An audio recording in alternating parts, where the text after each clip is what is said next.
Hello guys, and welcome to another video. Today we're going to talk about Good Brothers Coffee again. We're going to open the Gesha that I promised you guys last time.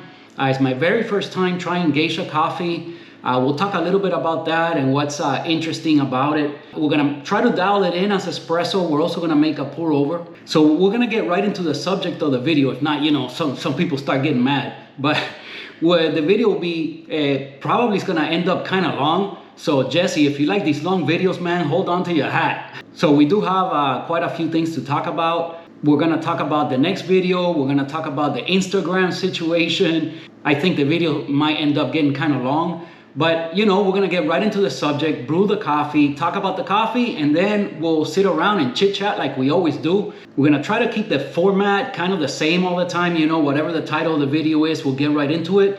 And then afterwards, we sit around, chit chat, have the coffee, enjoy some coffee. Hopefully I'm keeping you guys company while you are making your coffee, and hopefully you'll enjoy it. And maybe we'll get a couple of laughs. Hopefully you guys stick around all the way to the end. But without further ado, let's get right into it. Let's brew some coffee. All right, so this is a Guatemala Gesha from Good Brothers Coffee. I imagine it's gonna be medium to light roast. We're gonna try to dial it in. Obviously I'm just getting it open, so we're gonna try to dial it in for espresso, and let's see what happens. Last time we got extremely lucky with the setting and hit it right off the bat, 35 seconds, exactly what we were shooting for. Today, we'll shoot for the same thing. We'll try to get the brew time to somewhere between, I would say at the shortest 25 seconds, at the longest 45 seconds, anywhere in there. It should be okay, and then we'll just keep dialing it in. You guys, most of you watching this video, you know how this works, but there's always somebody new that runs into it, and I like to give them some tips on like every video. But basically, if your shot comes out too fast and too watery, you want to grind finer. Okay, you have to grind finer, and that will slow down the brew time. If it comes out too slow or nothing comes out at all, which could happen if you choke up the machine with a too fine of a grind, then you want to grind coarser. So that's how you kind of control the brewing time, by grinding either coarser or finer, and that's it. So I'm gonna start with a setting that has been working for us. We're gonna go with we're gonna grind it on the niche, and we're gonna try at setting 18. We're gonna start at 18 and see what happens. Okay, we're gonna dose right into the little cup that comes with the niche.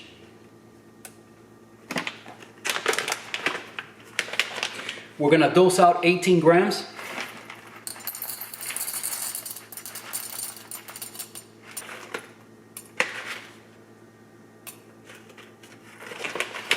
Okay, I got 18 grams in there. Let me show you guys the coffee. Hopefully that is focused on there. But it is like a medium to light roast, definitely. First time checking one of these coffees out. Smells really good, but so far nothing special. Let's see what happens. I just did a review on the niche. If you guys want to see that, it's on the channel already, and there is a playlist on my channel called Coffee Related Videos. If you click on that playlist, all the coffee stuff I've been doing, it's all on there. But I believe the very last video was on the Niche Zero, and we were talking about Good Brothers Coffee. We tried the Liquid Amber, which was spectacular. It's so far for espresso, it's one of the best coffees I've ever had. And also we talked about, okay, so let me show you guys. This is the Liquid Amber. So if you want to see how we dialed that in last time, check out the previous video. And this is the Ethiopian I've been having every morning as pour over on the tricklet.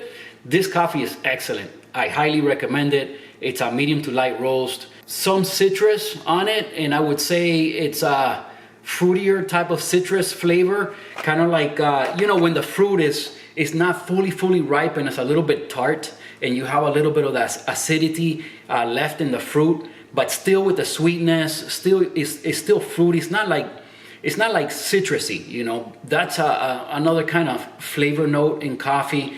This one definitely is somewhat fruity. but it does have a nice level of acidity, and it's just wonderful for pour over. If you like straight shots of espresso, I'm sure it's wonderful like that as well. For milk based, you know, I like something darker with a deeper flavor, something that it'll give you some notes of like chocolate, caramel, those kind of notes. To me, goes better with milk. So when I make milk based drinks, that's definitely, I want a medium to darker roast. And when I'm having just straight shots or I'm having pour over, that's when I want my medium to lighter roast to bring out more of the brightness, more of the acidity, more of those kind of like fruitier or citrusy flavor notes. Anyway, let's go ahead and let's try this grind on the niche with the setting of 18, and let's see what we get.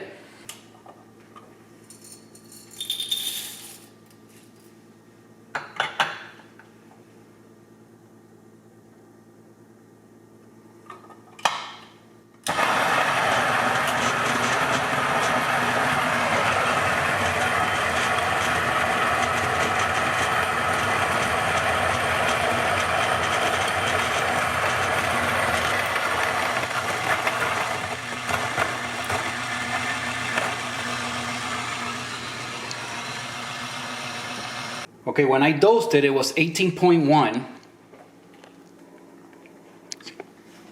When I dosed it, it was 18.1. We got out 18.3. So obviously there was a little bit of coffee in there from the previous time, and we got 18.3 out. So 0.2. And that's what I've noticed. I mean, most of the time you're gonna get it spot on.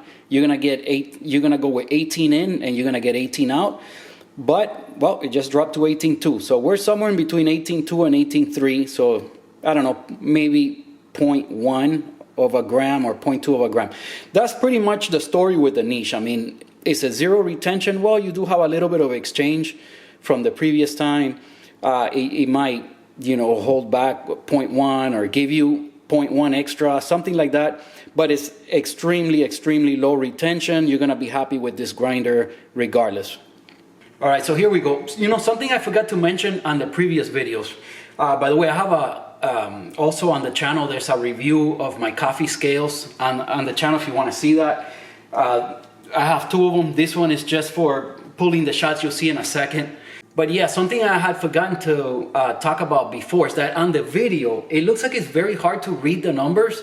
I guess because of the light glare, or I don't know what it is, but when you are here in person, it's easy to read. It's not like blurry or hard to read. You can clearly see what the scale is saying.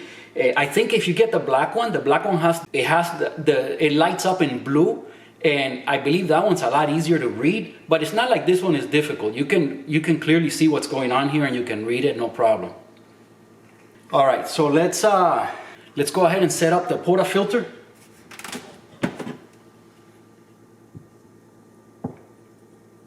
You guys have seen my workflow on the channel here before, but if you haven't, I have a lot of other videos where I kind of tell you the names of all these little gadgets that we use and how to use them.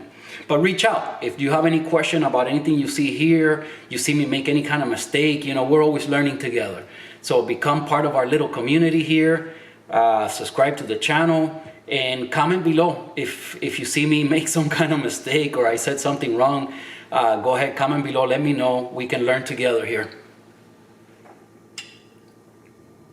So let me smell this one more time. Yeah, I don't know. So far, it's, you know, like any other kind of light roast. We'll see if there's anything special about it.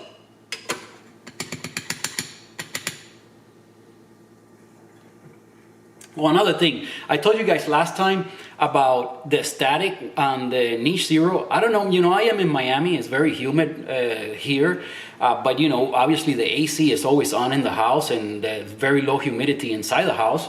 And I don't see any kind of static situation going on with the Niche. It always stays clean. There's never any spillage or anything flying around. So I haven't had any problems whatsoever with static problems at all. Okay, let's do a little distribution. This is a WDT, Wise Distribution Technique. where you use these little needles to kind of distribute the coffee around and declump it, get it nice and fluffy. What comes out of the niche is very fluffy anyway. It's the grinds don't have any clumps in them or anything, but you just go around, make sure everything's the same density everywhere. The purpose for that is, to try to get your shot to extract nice and even. Okay, after that, I like to take just the tamper that came with the espresso machine, and I kind of go around a little bit here just to keep things tidy. When you remove the dosing ring, if you don't kind of like press it down, or you got to start tapping it really hard and get the grinds to go down. If not, when you remove it, you'll have a little bit of spillage. Let's do a little distribution. And then we tamp with this. The only problem with tamping with this tool is that to distribute, there are better tools, but it kind of does the job. But to tamp, if the coffee is ground too fine, it won't work, because you'll press down and you'll get no resistance. You'll have to finish tamping with this anyway. So all you need is really this. And as a matter of fact, on the next video, that's what I'm planning to do. I'm planning to show you guys the workflow. If you didn't buy any tools, nothing, you're just using the machine with what it came with. So, but for now, since I have this, I like to tamp with this. Depending on the resistance I get with this, I can kind of tell how the shot's gonna go. So let's see. Okay, it felt just about right. Yeah, I didn't press down any more with this one. So at least as hard as I always press. So I have a feeling we'll be in the range. We'll be in the range. Somewhere around 30 seconds. I think that's what's gonna happen. So let's see how close I get today.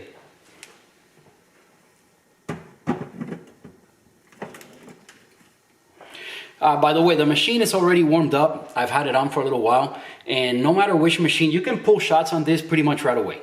If you have a Barista Express or Breville Barista Pro, any of those machines, they heat up pretty much instant. But it helps to get everything warmed up. But by now the portafilter is hot. Even the cups that are sitting on top of the machine, they're already warm. And all of that helps for you to get a better extraction. If you don't wait, you don't have to. If you don't wait, just run a couple of dummy shots and let the hot water from the machine warm everything else up. So obviously your cups, they're not gonna get hot unless you pour water into them as well. So maybe one dummy shot, use it for your portafilter and one for your cup, and then just get everything at least up to somewhat up to temperature before pulling your shot, and I think you'll have better results. But let's see what we get. Okay, so let me go ahead and turn on the scale. So like what I was telling you guys is that the scale has like an automatic mode. You see it's on espresso, you see ESP, and then you wait until you start getting the blinking A. So the scale is going to weigh the shot and time the shot all at the same time without you having to press anything. So that helps, because once you're I do manual brewing all the time now. I never just hit the button. So you hold the button down. It doesn't matter which one. You can hold the one shot, the two shot button. It doesn't matter. Hold it down for a few seconds. As a matter of fact, I usually hold it down for 6 or 7 seconds just to get a long pre-infusion. As long as you're holding it down, you're doing pre-infusion. Okay? So I like getting a long pre-infusion, 6-7 seconds, then you let it go. When you let it go, the machine will ramp up to full pressure and it'll brew for about a minute, okay? Or until you hit the button again. So that's how you can, once you hit your 35 seconds or your desired amount, volume in the cup, then you just press it again and you're done brewing. So let's see how this goes.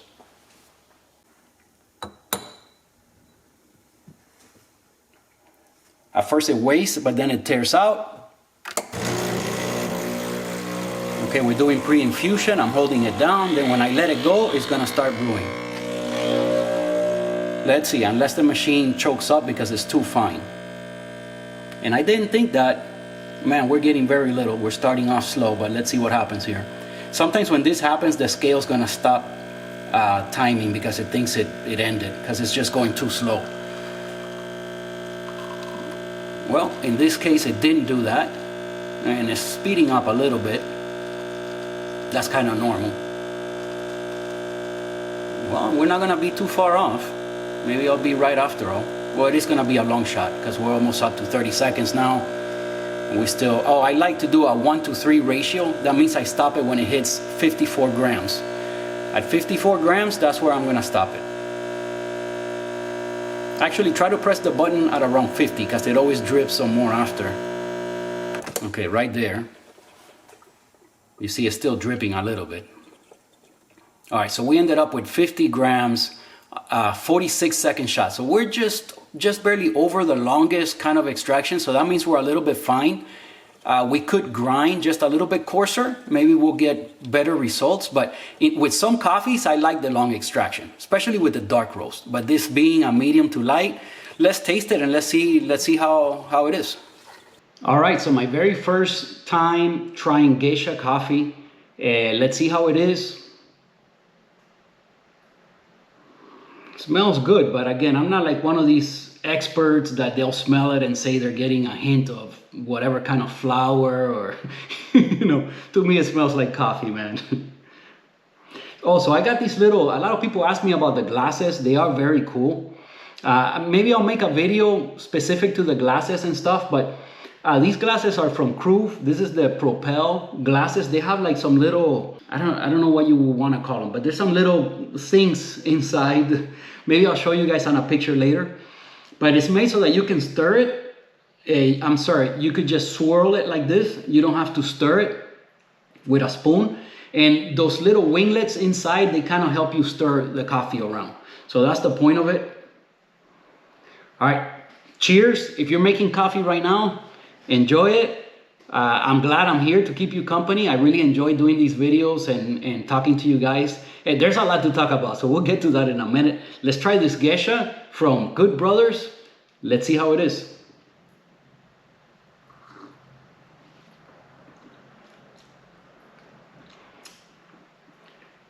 Wow, okay. It's different, all right? I don't know, like I said, I'm not like an expert on the subject and definitely not on Gesha because it's my first time trying this Gesha coffee. But one thing I could say is that it's different to other light roasts I've tried. All right, let's try it one more time.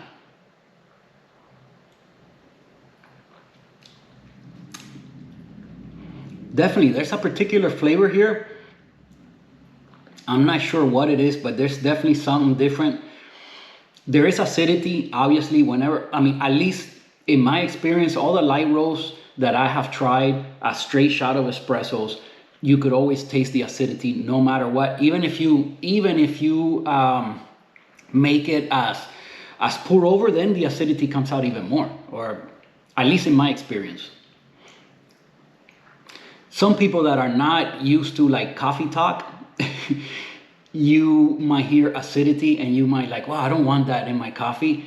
It's wonderful, okay? Until you've tried it, you don't know what you're missing. It's wonderful. It's something that you definitely do want in your coffee, especially when it's black. Now, when it's milk-based, I don't know if everybody feels the same way, but when it's milk-based, that's when this is not the flavor notes that I'm looking for. When it's mixed with milk, the flavor notes that I'm looking for is what you get from a darker roast, okay? Where it's gonna be more like dark chocolate, caramel, those kind of flavor notes. Not so bright like this, which is like a bright, higher acidity, fruitier, or perhaps a citrusy kind of flavors. With milk, it's not my preference. Doesn't mean I wouldn't do it. I will still drink it. But I definitely prefer the dark roast for milk-based. But I gotta say, this as a straight shot is pretty wonderful.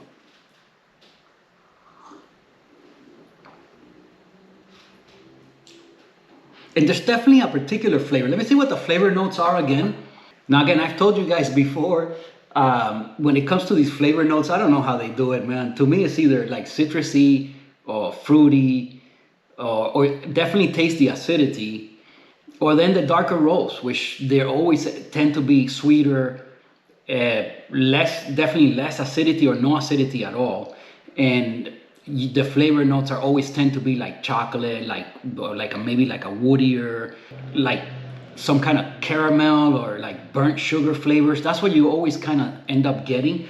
But yeah, this particular one, I don't know if it's the fact that's a Gesha, I don't know what it is, but it definitely, there's a particular flavor. So let me read the flavor notes. All right, let's see what we're working with.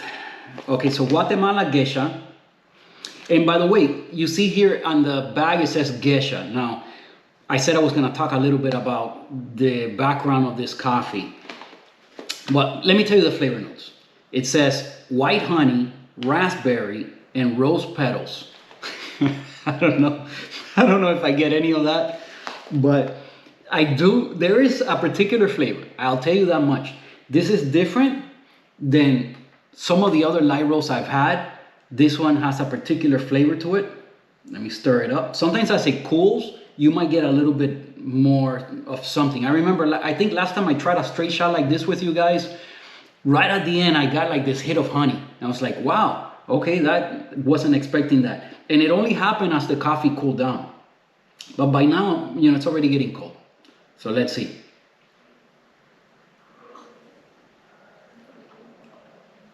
Maybe the rose petal, it could be like a tea, kind of like, definitely the acidity is there, definitely.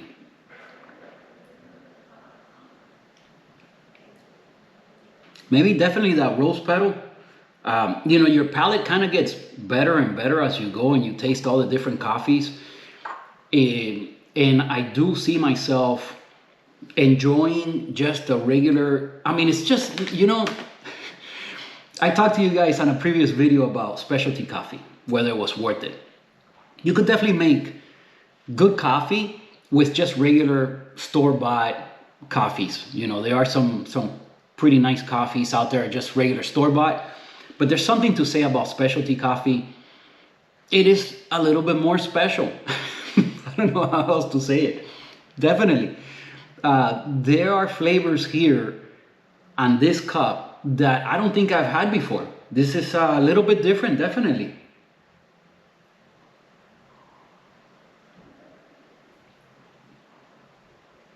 Now that it's cooling, even on the smell, maybe you do get a little bit of that like rose petal. I could see that.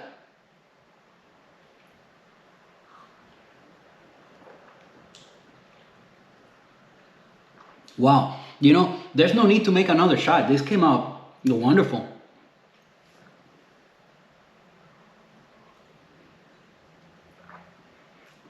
Good brothers, man, so far.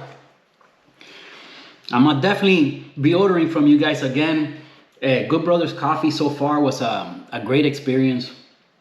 The website is very intuitive. You get the coffee very fast. You'll have a date, a roast date on the bag. So like I told you guys on the previous video, when you receive it, it might be so fresh that you might actually have to wait, you know, 3 or 4 days to start brewing it. Because from my understanding, correct me if I'm wrong, but from everything I've heard, you want to give the coffee at least like 5 days to maybe even up to like 2 weeks before you start using it. So it has time to develop.